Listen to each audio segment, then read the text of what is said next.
Hello my beautiful, কেমন আছো তোমরা সবাই? আশা করছি অনেক ভালো আছো।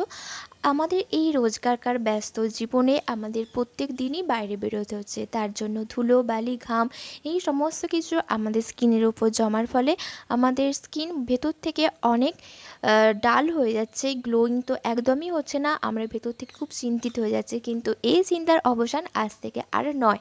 কারণ আমি তোমাদের সাথে শেয়ার করতে চলেছি একটা দারুণ হেল্পফুল ভিডিও।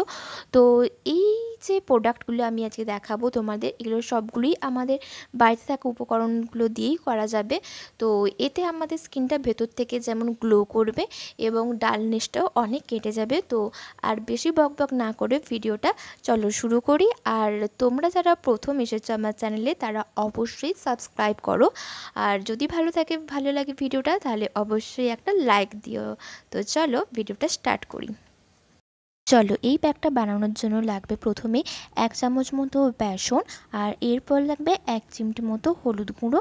তোমরা যেমন বেসন নেবে সেই অনুযায়ী হলুদ গুঁড়ো ব্যবহার করবে, খুব বেশি নেওয়ার প্রয়োজন নেই এখানে। এরপর একটু কাটা লেবু নিতে হবে, যতটা প্রয়োজন হবে, কেননা বেসিক্যালি আমরা এটা বেশি জল দিয়ে মাখবো না, এটা লেবু দিয়েই তৈরি করার চেষ্টা করবে ভালো করে। তার জন্য আমার একটা লেবু লাগেনি, আরেকটি লেবু লেগেছে। তো একটা টোটাল লেবুর অর্ধেক অংশ নিলেই আমাদের এই প্যাকটা তৈরি করা যাবে। এরপর আমি যেটা নিয়ে নিয়েছি সবথেকে বিশেষ উপকারী জিনিস, সেটা হলো ঘি। এই ঘি মুখের মধ্যে অনেক বেশি গ্লোয়িং ভাব নিয়ে আসে, এবং যাদের স্কিন ড্রাই তাদের মধ্যে অনেক একটা তেলালো একটা অয়েলি ভাবটা নিয়ে আসে, যার ফলে ত্বকটা অনেক বেশি সেনসিটিভ হয়ে চলে। আর এগুলোকে ভালো করে প্রথমে হাতের সাহায্যে মেখে নিতে হবে, ভালো করে মেখে নিতে হবে, কোনো জল ইউজ করা চলবে না এখানে। প্রয়োজন পড়লে আর একটু ঘি নিতে পারো, ঘিটা অনেকটা সময় তেলের মতো কাজ করে ফেলে। তো তেল যেমন এখানে বেশি দিতে নেই, তেমন ঘিটাও খুব বেশি দেওয়ার দরকার নেই, পরিমাণ মতো অল্প করে দিলেই হবে, যাতে এটা ভালো করে মাখতে গুলোয়। এরপর ভালো করে এটাকে নাড়িয়ে চাড়িয়ে হাতের সাহায্যে মেখে নিলেই এটা তৈরি হয়ে যাবে। খুব বেশি নরম করে ফেলবে না, আবার খুব বেশি শক্তও করা যাবে না, একটা মাঝামাঝি ডো করে নিতে হবে, এরকম যাতে হাতেতে লেগে থাকে। এরপর মুখে অ্যাপ্লাই করার পালা। ভালো করে তোমরা ঘষে এটাকে, খুব বেশি ঘষার দরকার নেই প্রথম অবস্থাতে, জাস্ট নর্মাল আলতো হাতে মুখের মধ্যে অ্যাপ্লাই করতে হবে।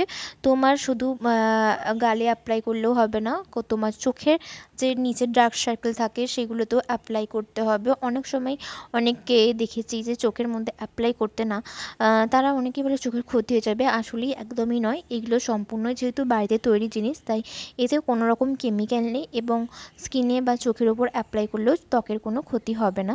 শুধু মুখের মধ্যে বা চোখের ঠোঁটের কাছে করলেই হবে না, গলার দিকটাও করে নিতে পারো, কারণ এই দিকটাও আমাদের অনেক সময় ঘাম বসে কালো হয়ে যায় এবং ডালনেসটা প্রবল হয়ে যায়। তার জন্য প্যাকটা ভালো করে গলায় এবং ঘাড়েতেও মেখে নিতে হবে। আর যদি সম্ভব হয় তোমরা স্কিনের মধ্যেও, হাতেও বা পায়ের যে অংশ জুতো পরার পরে কালো হয়ে যায় সেই অংশগুলোতেও লাগিয়ে নিতে পারো। একইভাবে আমি এখানে তোমাদের মুখের সাহায্যে দেখালাম। এরপর ড্রাই করে নিতে হবে। আফটার 5 মিনিটস আমি এখানে চলে এসেছি। তো তোমরা যারা আরেকটু সময় নিয়ে রাখতে পারবে তাদের জন্য অনেক বেশি ভালো হবে, কারণ ওটা যত রাখবে তত বেশি মুখের ময়লাগুলোকে তুলে নিতে সাহায্য করবে। তো প্রথমেই অবস্থাতেই শুকিয়ে নেওয়ার পর কিছুটা টান হয়ে যাবে, এরপর হাতের সাহায্যে রাব করে নিতে হবে। আর এখানে আমি কিছু খাচ্ছি না, একদমই ভেবো না কিছু খাচ্ছি বলে, কারণ এটা মুখের মধ্যে করতে হবে। এটা একটা মুখের ব্যায়াম বলতে পারো, চোয়ালের ব্যায়াম। এটা করার ফলে কী হয়, স্কিনটা অনেক বেশি টান ত্বকটা হয়ে যায়। তো এটা আমাদের স্কিনটাকে অনেক বেশি অ্যাপ্রুভ করে তোলে। এরপর আমি একটা রুমাল নিয়ে নিয়েছি, বা একটা তোয়ালে নিয়ে নিতে পারো তোমরা, সেটাকে ভালো করে জল দিয়ে ভিজিয়ে নেবে। সেটা ঠান্ডা জল দিয়েই করার প্রয়োজন হবে এমনটা নয়, গরম জল দিয়েও যারা ইচ্ছুক করতে পারো।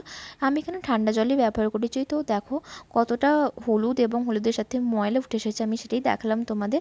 এটাকে ভালো করে মুখের মধ্যে জলটা দিয়ে পরিষ্কার করে নিতে হবে। এরপর আমি গোটা মুখটাকে ভালো করে রুমালটার সাহায্যে পরিষ্কার করে নিলাম। দেখো এখন ত্বকটা অনেক বেশি আগের থেকে গ্লো করছে, তাই না? হ্যাঁ, ঠিক তাই, এরকমই হবে। দেখো গোটা গলাটাও কি সুন্দর আগের থেকে অনেক বেশি ফর্সা হয়ে গেছে এবং গ্লো করছে ভেতর থেকে। এটা গ্লো করলে তোমরা নিজেরাই ফেস টু ফেস বুঝতে পারবে আয়নার সামনে দাঁড়ালেই। তো এখন আর কি, এই তো এমন করে সপ্তাহে এটা 2 থেকে 3 দিন অ্যাপ্লাই করো এবং একটা দুর্দান্ত রেজাল্ট পাবে, কথা দিচ্ছি। তোমরা যদি এটা প্রত্যেক দিন ইউজ করতে পারো তো আরও ভালো। তো ভালো লাগলে সাবস্ক্রাইব করো।